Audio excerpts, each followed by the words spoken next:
semuanya, salam sejahtera untuk kita semua.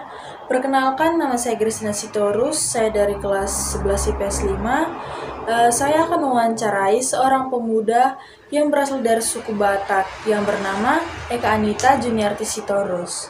Kebetulan kakak ini tinggal di sekitar lingkungan rumah saya. Nah, Horas Kak. Horas Grace.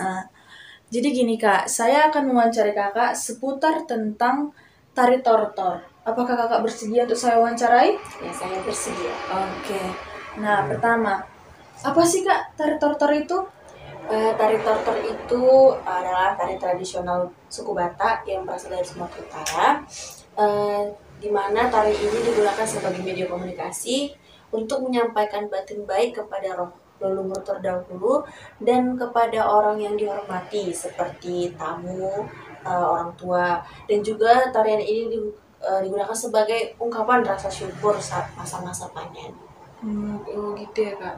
Lalu siapa sih Kak yang menciptakan tari tortor ini? Jadi belum ada literatur ilmiah yang menceritakan tentang sejarah tortor.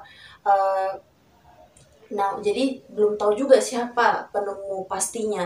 Tapi menurut Edi Setiawan, seorang guru besar tari dari Universitas Indonesia, telah mengatakan telah ada catatan zaman kolonial yang mendeskripsikan tentang tari tortor.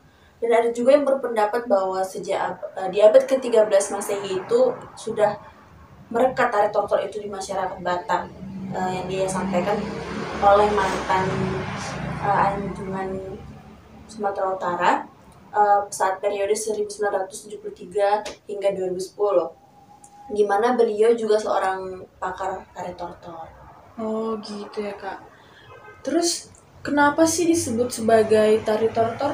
Tari tortor itu berasal dari kata tortor, di mana maksudnya itu merupakan bunyi dari hentakan kaki seorang penari atau sang penari di lantai papan rumah adat Batak. Oh begitu ya. Terus di mana sih kita bisa melihat atau menjumpai tari tortor ini? Di era dulu, zaman dulu itu tari tortor hanya dapat kita jumpai di sekitar Samosir, Toba, di Tapanuli Utara dan sekitar daerah Bataknya kan. Nah, tapi setelah bertambahnya tahun,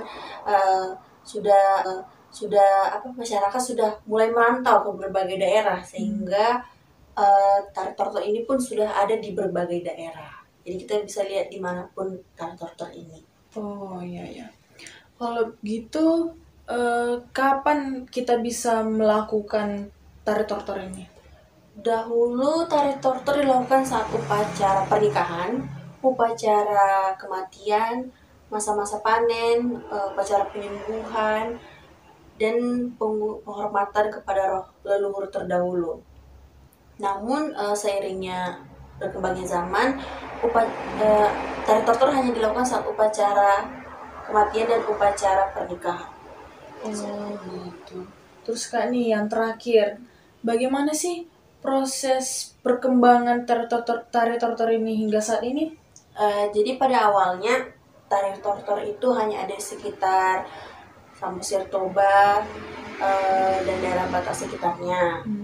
Juga dalam praktiknya itu tari tortor ini mengikut sertakan patung batu, di mana patung batu ini nanti dimasukkan roh kan, nanti patung ini akan menari.